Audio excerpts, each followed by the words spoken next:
That thing running. And you might want to record it. Oh, I should race that. got I want to record that. Put it on the internet. Already ahead of you.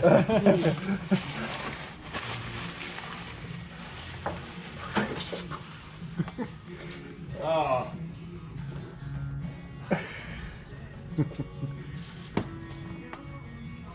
Can't see how to hear. See, man, World famous now. You got people showing up and playing your music. I know. And see, we missed our chance.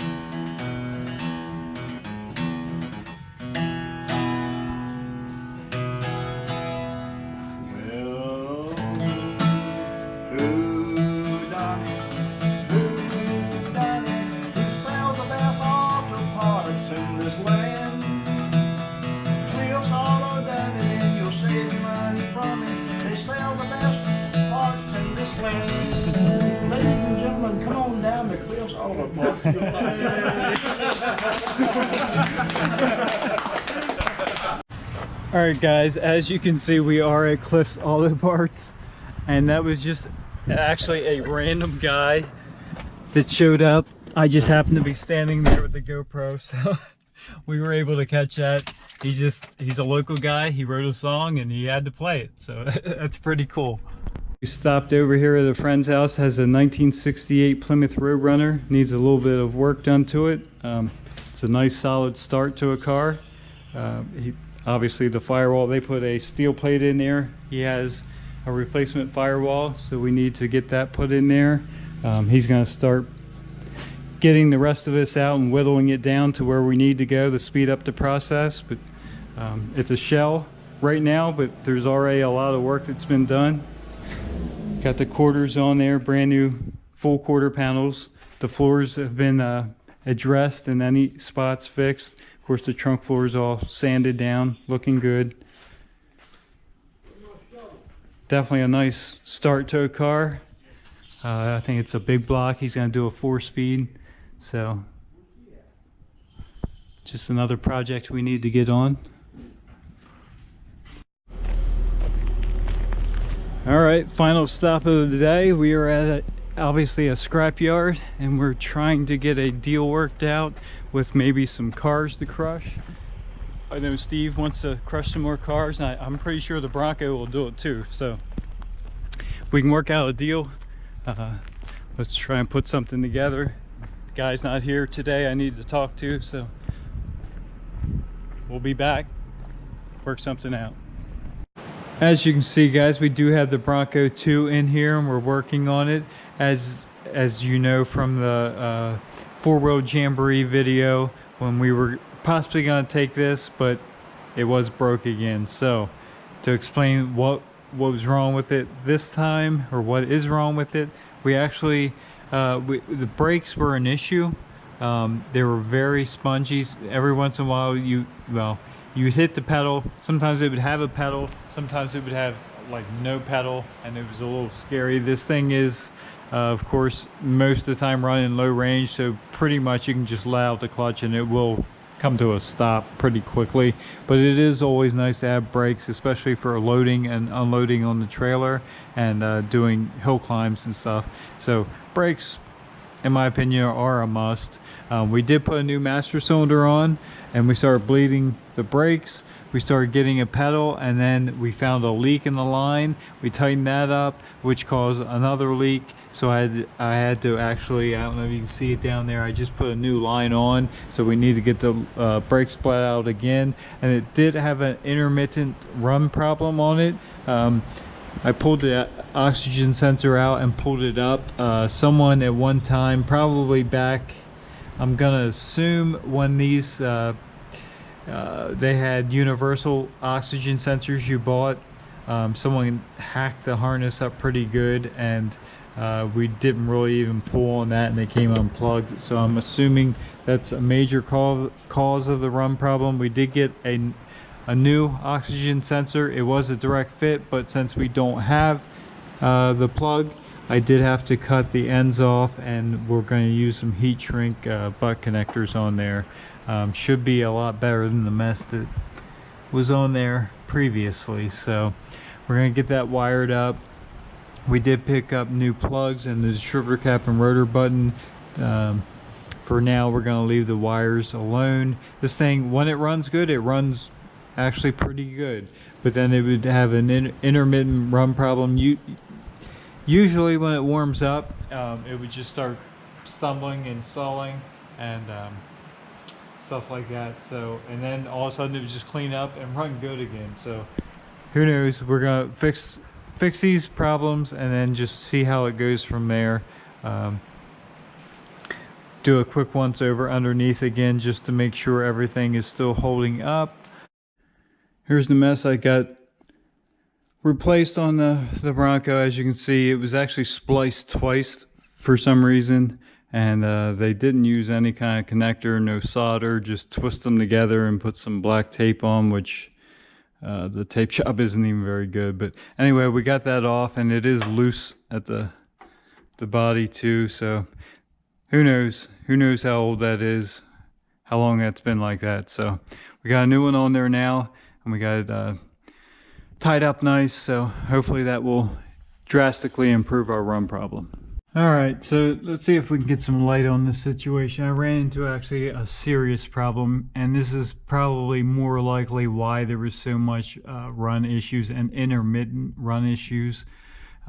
After I moved the wiring around slightly to get a little more length on that oxygen sensor wire, we ran into this, I don't even know what you want to call that. There's butt connectors everywhere. They're pulled out. They're not hooked up anymore. Some of the wires are corroded clean off. It is a mess. And the wires you're looking at right there are actually, that's the fuel injector harness. The fuel injection harness that goes to each individual injector. So as it sits, these two middle cylinders here aren't connected at all. They pulled right out and or rotted off. The back two have been replaced and spliced at least twice that I can see. One of them is unhooked. So as it sits right now, we're definitely not firing on 3 cylinders for sure. I did fire, it did fire, obviously ran like crap, and didn't want to stay running. So I'm not even sure. This definitely takes the steam out of, I thought this was going to be a quick pull it in, do a tune up, replace the oxygen sensor, and keep rolling, and this is not going to be the case. So it looks like I'm doing some extensive wiring here. I'm not sure which direction I want to go, whether I want to repair what's here, or if I want to go to the junkyard and try and get another harness, which could also be a big job. These things weren't really made to change that type of harness. So they route pretty much everywhere. I'll probably end up repairing what's here, but as it stands right now, it's just very frustrating. So I think we're gonna back it out for right now and just kind of move on. We got a bunch of other stuff to do, so it definitely needs to be fixed, because you know, it's no sense having this thing if you can't use it. So I don't know, guys. I went and dug into this a little bit further, just to try and decide what I'm going to do. And here's what we have. Obviously, this connector's, there's not very much wire left.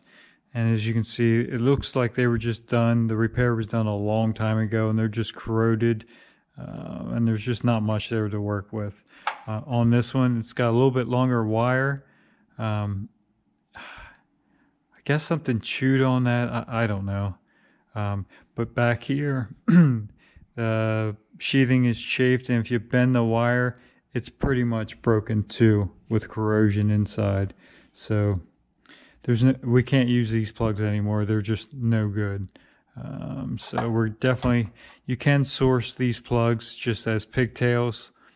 Don't know if we want to go that route yet. Like I said, I would really hate to chase this stuff around and around and have, you know, pretty much this whole harness spliced up and still have issues, especially when we get this thing in mud and water. There's no wonder it started having, the more we four-wheeled with this, the worse it started running. So, and again, it's, you know, it's just old repairs that have failed over time. They weren't weather tight when done, and the wires, they are copper wires. They will corrode up and they will fail. So as a lot of times too, people test fuel injectors by just poking into the wire. I don't know if that's what happened there or not, or something chewed on it, but as you can see, corrosion, moisture gets in there, it corrodes, and it just makes a mess. So pretty much we just have to finish it now, or fix it, if we want to. Unfortunately, I've already put enough money into this motor. We put a new flywheel on, we put the new starter on, just did a new oxygen sensor, and I do have a tune-up for it. No sense doing it right this second. If it wasn't for that, I might actually just pull this out and drop an LS in it. Obviously, that's quite involved too, because then you need a transmission transfer case, but that would make this this thing is super light, and with just a stock 5.3 with maybe a cam in it, this thing would be an absolute monster. But this does run, and it actually runs good when it's firing on all 6 injectors, 6 cylinders. So I think for now we just need to get this wiring straightened up the best we can and kind of go from there. So we're going to get this fixed up the best we can, and hopefully we can get it four-wheeling again real soon, have some more fun with it, possibly do some things with the Bruce. We have some things in works with that, of course, with Senate Steve, and yeah, let's get this thing back so we can have some more fun with it. You know, it is what it is. It's gonna break, it's gonna keep breaking. We're having fun with it, so we're just going to fix it as it breaks, and if it's not major, we're just gonna keep going on with it. So anyway, thanks for tuning in. Have a good day.